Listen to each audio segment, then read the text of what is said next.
he has the authority. When he throws a flag, it don't care how much the guy argues with him about it. He's not going to explain to him who gave him that authority.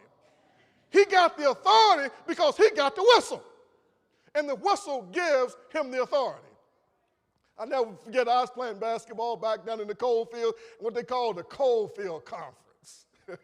All the teen schools were in the coal field, and we were down in Sophia, I think, down in Sophia, somewhere down in the coal country, and they always gave us a hard time. We were down in Sophia or Van or some of these places like that, and I'm a hot shot player, great old big afro, I'm showing off for the girls, swaying my afro in there, doing Earl Monroe spin, throwing up all kinds of shots. When the man called a foul on me, a charging foul on me. And now to call a charging foul on me, the leading scorer in the Coalfield Conference. We don't get charging fouls. And I said, I didn't foul him. That foul is not on me. And he said, number 10, raise your hand. The foul is on you. And if you don't believe the foul is on you, look in the Beckley Post-Herald newspaper in the morning. And you will see the foul was on you. He had the authority. And his authority was final. Jesus has the authority, all the authority. So he doesn't have to explain to him where he got the authority from. He got it. But he does play a little game with him. He says, all right, tell me this. I'll tell you where I got my authority if you answer one question. The baptism of John, did it come from heaven or did it come from men?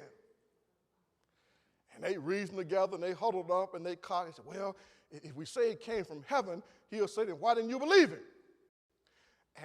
But if we say it came from men, then the people will be mad at us because all the people hailed John as a prophet. So they came back to Jesus and said, well, we don't know. We don't know whether it came from God. We don't know where it came from men. We just don't have that much spiritual insight. And Jesus said, okay. I'm not going to tell you where I got my authority from. If you can answer that simple question, then you have no right to know where I got my authority from. Well, let me close here. I'm out of time. With lessons.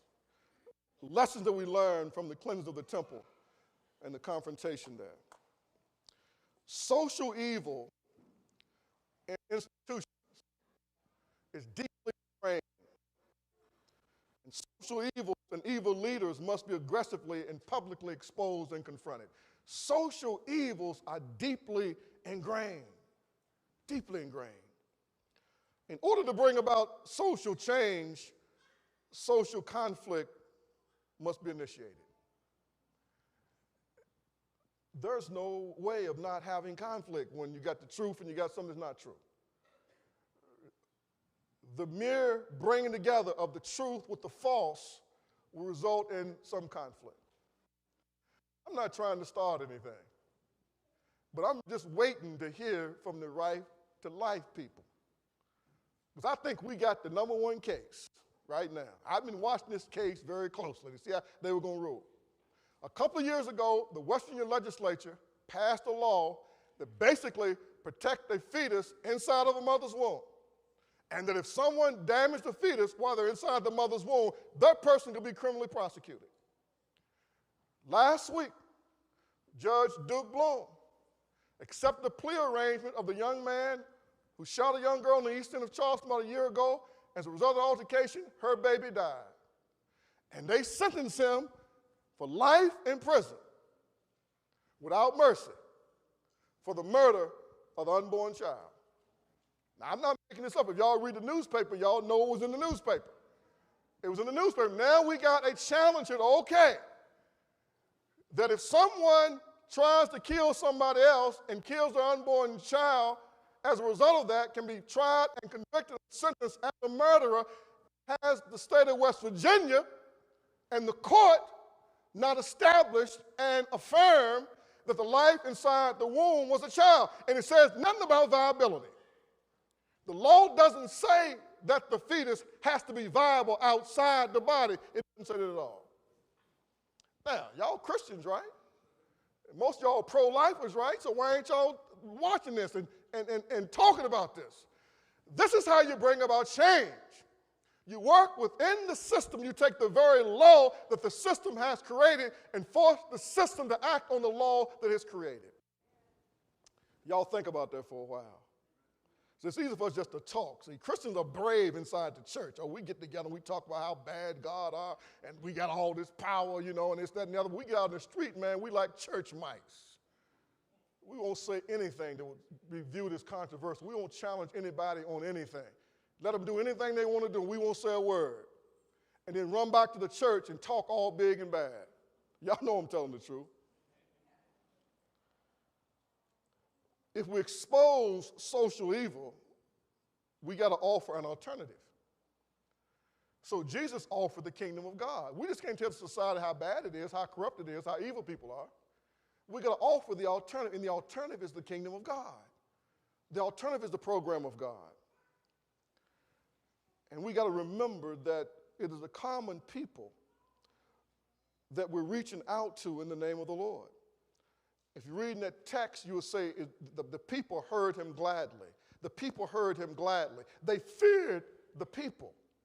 The reason they didn't stone him right there on the spot is they feared the people that he had garnered around him because of his sincerity, because of his honesty and his truth, and his compassion and his desire to do nothing but advance God's kingdom. And lastly, great care must be in identifying the central problem. You know, I told you when we started out, there are times we'll think one thing is a problem, and then we look at things a little bit closer, we find out the thing we thought was the problem really wasn't the problem. And so the people in Israel thought that the Roman government was the problem, but the real problem wasn't the Roman government, because had they threw off the Roman government, they had the same exploited people ruling over them. So known as the people the closest to you, they can cause you the most harm and do the most damage to you. And so what I'm trying to do is to encourage you to become more socially enlightened. Because the kingdom of God has to be advanced not merely at this building, but the presence of God needs to be advanced outside of this building. So when I encourage you to try to pay attention to the metro government, because you got to live in the metro government. And so whatever the metro government comes up with is going to affect all of us. That's why we need to know what's going on with the metro government. When I try to encourage you to pay attention to what's going on with the Kanawha County system, because the majority of our children are going to be educated in the Kanawha County school system. And when you got a school system where 600 kids are dropping out every year, and a third of those who do graduate cannot do college level work, and another third are not ready for employment, we got a problem. And it's going to further perpetuate a